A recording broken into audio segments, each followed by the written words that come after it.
నమస్తే, నేను మధు. గత కొద్ది రోజులుగా చూసుకుంటే శాసన మండలి వాయిదా పడుతూ వస్తుంది. దానికి కారణం అక్కడి వైసీపీ సభ్యులు గందరగోళాన్ని సృష్టించడం. అయితే ఇప్పుడు కూడా మండలి వాయిదా పడింది. దానికి కారణం ఏంటో తెలుసా? అక్కడ సోము వీర్రాజుపై వైసీపీ సభ్యులు దాడి చేశారని ఒక వార్త అన్నమాట. మరి ఈ వార్తలో నిజం ఎంత ఉంది? మరి సోము వీర్రాజుపై వీరు దాడికి ఎందుకు ప్రయత్నించారు? ఈ రోజు మనం తెలుసుకుందాం. ప్రస్తుతం మనతో పాటు ఉన్నారు senior journalist doctor Durga Vadlamani గారు. వారిని అడిగి మరిన్ని విషయాలను తెలుసుకుందాం. నమస్కారం. నమస్తే అండి మేడం, మండలిని చూసుకుంటే ఈ మధ్యకాలంలో తెగ వాయిదా పడిపోతుంది. అల్లకల్లోలం సృష్టిస్తున్నారు.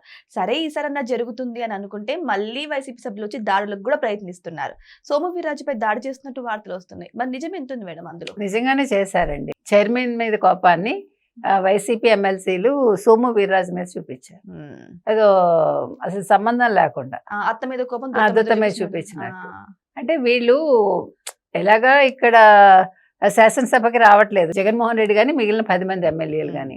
కనీసం మండలిలో బాగా జరుగుతోంది అని అనుకుంటే ఈ గందరగోళం ఎందుకుట ఇంత చేసి. రేవంత్ రెడ్డి తెలంగాణ అసెంబ్లీలో రాయలసీమ లిఫ్ట్ ఇరిగేషన్ ఆపించాను అని చెప్పాట. యాక్చువల్గా లిఫ్ట్ ఇరిగేషన్ ఆపించలేదు. దాని మీద మనం ఇంతకుముందు మాట్లాడాం కూడా వివరంగా. దాని మీద వివరణ అయితే చైర్మన్ ఇప్పించారు. ఇప్పించాక వీళ్ళు మళ్ళా పట్టుబట్టారు, కాదు మాట్లాడితే సరిపోదు, దీని మీద వివరణ కావాలని. చైర్మన్ ఒప్పుకోవాల. మండలి చైర్మన్ ఆల్రెడీ వివరణ అయిపోయిందని సోము వీర్రాజుని ప్రశ్నించడానికి అవకాశం ఇచ్చారు. ఇచ్చేసరికి వీళ్ళు ఇతను ఎవరు ఎమ్మెల్సీ ఇజ్రాయెల్ ఆయన కొట్టడానికి వెళ్ళాడు సోము వీర్రాజుని, అంటే దాడి చేయడానికి వెళ్ళాడు. ఆయనతో పాటు ఇజ్రాయెల్ తో పాటు చాలా మంది ఆయన మీదకి దూసుకొచ్చారు. అప్పుడు వెంటనే అనిత ఇంకా చాలా మంది టీడీపీ సభ్యులు సోము వీర్రాజుకి అడ్డుగా నిలబడ్డారు. అసలు మీరు ఒకసారి సీన్ ఊహించుకోండి ఎట్లా ఉంటుంది. కాదు మేడం, వాళ్ళు ఒక గౌరవప్రదమైన పదవిలో ఉన్న వ్యక్తుల రౌడీలా మేడం? వాళ్ళు కొట్టడానికి నీకు ఇవాళ కొత్తగా ఎందుకు డౌట్ వచ్చింది అసలు? ఇప్పుడు వాళ్ళు రౌడీలు కాదు అనేది ఏ రోజైనా మనం చెప్పుకున్నామా? వాళ్ళు మామూలుగా రౌడీలు కాకుండా నిజంగా శాసన మండలి సభ్యులే అయితే అలా బిహేవ్ చేయరు కదా. వాళ్ళు అలా బిహేవ్ చేస్తే వాళ్ళకి సీట్ రాదు కదా. వాళ్ళు ఇలా బిహేవ్ చేస్తేనే జగన్మోహన్ రెడ్డి ఆనందపడతాడు. ఆయన కన్నులో ఒక సంతోషం కనిపిస్తుంది. ఆయన వాళ్ళకి రేపొద్దున పదవులు ఇస్తాడు. మళ్ళా ఇన్నుంటాయి అక్కడ. అందుకని జగన్మోహన్ రెడ్డి ఆనందమే వాళ్ళ పరమావధి, ఇంకే ఉండదు అక్కడ. కానీ ఇక్కడ జగన్మోహన్ రెడ్డి కళలో ఆనందం కోసం వీళ్ళు ఇంత రచ్చ చేస్తున్నారు కదా మేడం. కానీ ప్రజలు మరి ఎలా వీళ్ళకి మద్దతు పలుకుతారు? ఎందుకు మద్దతు పలుకుతారు? ఇంకా అయిపోయింది. ఇప్పుడు ఏమండి, మొన్న 175 మందికి 164 మంది కూటమి సభ్యులు నెగ్గారు. సో ఇప్పుడు ఏమైందంటే 11 మంది కూడా సరే జగన్మోహన్ రెడ్డిని పక్కన పెడితే 10 మందిలో 6 కొత్త వాళ్ళు ఉన్నారు. సో ప్రజలు నమ్మి వేశారు. మిగతా వాళ్ళు అంటారా వాళ్ళు లోకల్ సపోర్ట్ తోటి గెలిచి ఉంటారు. కానీ ఇప్పుడు ఇవన్నీ చూసాక మళ్ళా వాళ్ళు వస్తారని మీరు ఎలా అనుకుంటున్నారు? ఇప్పుడు మీరు ఎంత ఇదైనా కూడా మండలిలో యాక్చువల్గా వీళ్ళకి బలం ఉంది. బలం ఉన్నప్పుడు వాళ్ళు దాన్ని మంచిగా ఉపయోగించుకుంటారా, ఇట్లా ఉపయోగించుకుంటారా? అయినా దాడి చేయటం ఏంటండి? ఎంత ఇప్పుడు అతను ప్రశ్న అడిగితే అతని మీద పడ్డం ఏంటి? మీరు చైర్మన్ అడగండి. మధ్యలో సోము వీర్రాజుకి ఏంటి సంబంధం? ఇంకో విషయం తెలుసా మీకు? సోము వీర్రాజు అంతకు ముందు వరకు వైసీపీని సపోర్ట్ చేశాడు కదా బాగా. చూసారు, ఇప్పుడు సోము వీర్రాజుకి బుద్ధి రావాలి. మరి నేను అంటున్నది అది. మీరు ఎవరికి మనం సపోర్ట్ చేస్తున్నాము వాళ్ళ మెంటాలిటీ ఏంటి తెలుసుకోకుండా అది పద్ధతి కాదు కదా. అందుకని ఇవాళ సోము వీర్రాజు కూడా కళ్ళు తెరుచుకుని ఉంటే బాగుంటుంది.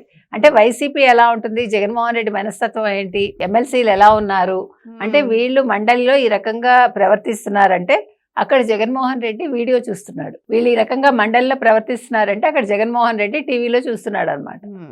ఎందుకంటే ఆయన టీవీలో చూసి వీళ్ళు సరిగా ప్రవర్తించలేదు అనుకోండి, ఈ రకంగా సరిగా అంటే ఈ రకంగా, అప్పుడు ఏం చేస్తాడు? వాళ్ళకి సాయంకాలం క్లాస్ ఉంటుంది. ఓహో, ఏ కాన్ఫరెన్స్ క్లాస్ మేడం? మీకు ఏమనుకుంటే అది మీ ఇష్టం, మీకు ఆ చాయిస్ మీదే. మీ ఊహకే వదిలేసారు, మీరు ఎలా ఊహించుకున్నా సరే. కానీ ఇక్కడ సోము వీర్రాజు ఆల్రెడీ వైసీపీలో ఉన్న, ఇంతకు ముందు వైసీపీలో ఉన్న వ్యక్తి. సో ఇప్పుడు బయటపడినందుకు బీజేపీలో ఉన్నాడు ఆయన. ఇప్పుడు బీజేపీలో ఉన్నారు. సో ఇప్పుడు బయటపడినందుకు సంతోషపడుతుంటారు కదా మేడం. ఇలా ఎవరికి తెలుసు? ఇప్పుడు ఏమంటారు, బుద్ధి కర్మాణ్ సార్ని అని. కొంతమందికి బుద్ధి రాదు, కొంతమందికి బుద్ధి వస్తుంది. మరి ఈయనకి ఇవాళ బుద్ధి వస్తే పర్వాలా, బుద్ధి రాకపోతే సర్లే మన వైసీపీనే కదా అనుకున్నారు అనుకో, అప్పుడు మోదీ గారు ఏం చేయాలో చేస్తారు. అవును. అందుకని ఇక్కడ మోదీ అమిత్ షాల ముందు సోము వీర్రాజు కుప్పగంతులు వేస్తే కుదరదు. ఇప్పుడు జగన్మోహన్ రెడ్డికి తెలియకుండా వీళ్ళు కుప్పిగంతులు వేస్తే కుదరదు. అందుకని వీళ్ళ కుప్పిగంతులు కో లెక్క, సోము వీర్రాజు కుప్పిగంతులకి ఇంకో లెక్క. కానీ ఇక్కడ చూస్తే మనం గత 2-3 సార్లు నుంచి మండలిని సక్సెస్ఫుల్ గా వాయిదా వేస్తూ వస్తున్నారు. ఇది ఒక ప్లాన్ ప్రకారమే నడుస్తున్నట్టుంది. మండలి ఖచ్చితంగా జరగకూడదు అని. జరగకూడదు. కానీ ఈసారి కూడా అదే జరిగిపోయింది మేడం. అసలు ఇంకా మండలిని వాయిదా వేస్తూ వస్తే ఇంకా ఎప్పుడు మేడం క్వశ్చన్లు, దానికి ఆన్సర్లు ఇంకా ఎప్పుడు జరుగుతాయి మేడం? ఇప్పుడు మీరు ఏం ఆలోచించాలంటే నెక్స్ట్ ఎలక్షన్స్ కి 2029కి 2.0 నేనే ముఖ్యమంత్రి కాదు, 2.0 నేనే గదికి పరిమితం అని జగన్మోహన్ రెడ్డి అనుకునేలాగా ప్రజలు చెయ్యాలి. ఎందుకంటే ఒక్కళ్ళకు కూడా ఓటు వేయకూడదు. 175కి వై నాట్ 175 అన్నాడు కదా జగన్మోహన్ రెడ్డి. ఆ వై నాట్ 175 కూటమికి ఇచ్చేస్తే ఇంకా అసలు అపోజిషన్ ఉండదు, ఈ టైం వేస్ట్ ఉండదు. ఇప్పుడు మొన్న కూడా మనం చూసాం తిరుపతి లడ్డు విషయంలో 3 గంటల 43 నిమిషాలు జరిగింది. అదే వీళ్ళు ఉంటే జరిగేదా? జరగనిచ్చే వాళ్ళు రావాలని మనం కోరుకున్నాం, వాళ్ళ హయాంలో జరిగింది కాబట్టి. కానీ వాళ్ళకి ఆ బాధ్యత లేదు.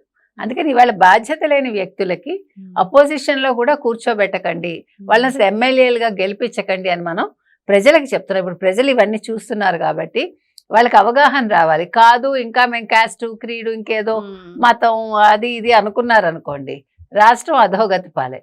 ఇవాళ మీరు ఏ పార్టీ అని చూడకుండా మీకు సహాయం చేయడానికి కూటమి ప్రభుత్వం ముందుకు వస్తుంది. అది గుర్తుపెట్టుకోవాలి.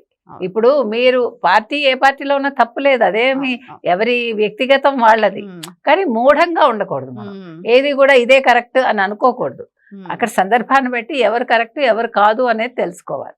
కాబట్టి ఇప్పుడు చెప్పొచ్చేది ఏంటంటే సోము వీర్రాజుకి తెలిసి రావాలి, వైసీపీ వాళ్ళ గురించి ప్రజలకు కూడా ఇప్పుడు పూర్తి అవగాహన రావాలి.